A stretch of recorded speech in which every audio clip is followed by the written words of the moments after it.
Hello po sa inyong lahat mga ka-crypto. Ako po si Pinoy Crypto Trader at sa video na ito ay atin pong pag-uusapan dito ang naging reaksyon ng Shiba Inu led developer na walang iba kundi si Ginoong Satoshi Kusama sapagkat nagkaroon na naman po ng bagong listing ang Bone. Yan, siya po ang isa po siya sa SHIB ecosystem na token. Yan, bago po tayo magpatuloy ay nais ko lamang po munang bigyang linaw ang aking disclaimer kung saan ang nilalaman po ng video na ito ay hindi po ito isang financial advice. For education and information purposes lamang po ang layunin nito. Maliban po dito ay nais ko na rin pong magbigay babala na wala pong kahit anumang group chat ang Pinoy Crypto Trader. Ayan, sabi po rito ay leading crypto lending platform CoinRabbit rapidly integrates Shiba Inu governance token Bone Shiba Swap amidst unprecedented community support. Kaya ayan, ang platform po na naglista kay Bone ay ang leading na crypto lending platform. Ayan, nagunguna na lending platform at ito po ay ang CoinRabbit. Ayan, na-integrate na po nila ang Bone. Ayan. Kaya CoinRabbit, a popular crypto lending platform, has officially added support for the Shiba Inu governance token Bone. This move empowers CoinRabbit users to accrue interest on their Bone holdings and avail themselves of Bone-backed loans. Kaya yan, pwede na rin makapag-loan gamit ang Bone dito kay CoinRabbit. This development comes after CoinRabbit on December 7 unveiled a deal for the Shiba Inu community. The lending platform pledged to list Bone provided that the Shiba Inu community achieves a seemingly simple yet impactful goal of 1,000 likes on the designated post. Kaya yan, yun lamang po pala yung parang condition na ibinigay ng CoinRabbit dito. Ayan, hinikayat po niya yung community ng Shiba Inu na magkaroon lamang ng at least 1,000 likes sa kanyang post.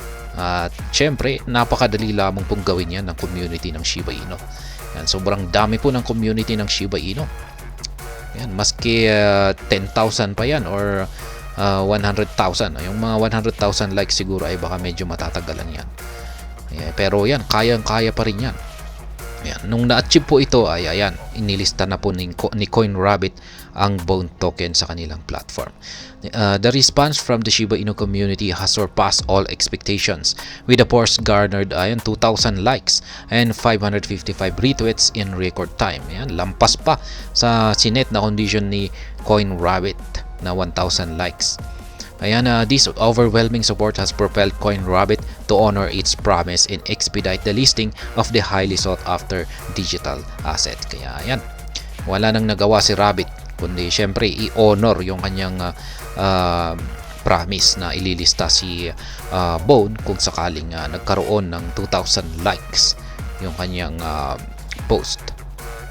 Satoshi Kusama, the lead developer of the Shiba Inu ecosystem, in a tweet lauded the prowess of the Shiba Inu community, stating, "Shiba Army is far faster than a speedy rabbit." Ayan, JK CoinRabbit loans. Bone, new listing feels nice. Kaya yan, maganda raw sa pakiramdam sa ayon kay Satoshi Kusama yung pagkakalista ni Bone dito kay CoinRabbit. Kaya ayan, maliban po dyan ay pinuri po niya ang SHIB Army dahil sa mas mabilis pa raw ang SHIB Army kumpara sa mga rabbit. Kaya ayan, yan po yung actual na sinabi or statement ni Ginoong Satoshi Kusama dito sa kanyang X account. Simultaneously, Shibarium, the layer 2 blockchain of the Shiba Inu ecosystem, has achieved a milestone by surpassing 2 million blocks.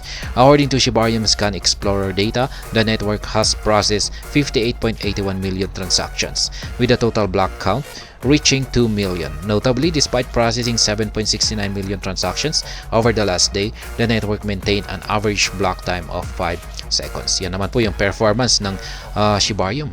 Ayan, sa madaling salita ay maganda po yung kanyang pinapakitang performance ngayon sa kasalukuyan. Amidst these developments, Bone Shiba Swap experienced a surge in buying pressure, propelling the Bone price to soar by 19% in the past 24 hours. Per CoinMarketCap data, Bone is currently trading at 0.9271 with a 24 hours trading volume of $18.49 million. Kaya yan, dito raw sa Bone Shiba Swap na platform ay naka-experience daw po sila ng price surge or pagbili po. Yan, mga buying surge. Ayan, na buying surge pressure. Kaya umangat po yung market price ni Bone ng 19% nitong nakalipas na oras. At maaring dulot po yan ng pagkakalista ni Bone dito kay CoinRabbit. Ayan, sa kay CoinRabbit Exchange. Kaya yan, maganda na rin ang performance or developments na ating nakikita dito kay Bone. At ayun, hanggang dito na lamang po tayo sa video na ito. Sana po ay inyong nagustuhan ang aking paliwanag dito. Kung inyo po itong nagustuhan ay pakiclick lamang po ang like button nito. Para naman po sa mga bago lamang dito, kayo po ay aking inaanyayahan para mag-subscribe. Pakiclick na rin po ang bell icon nito dahil ito po ang siyang magsisilbing notification nito sa mga bago kong videos na akin pong ina-upload sa aking YouTube channel na ito. Marami pong salamat sa panonood. Ingat po tayo lagi at God bless po sa ating lahat.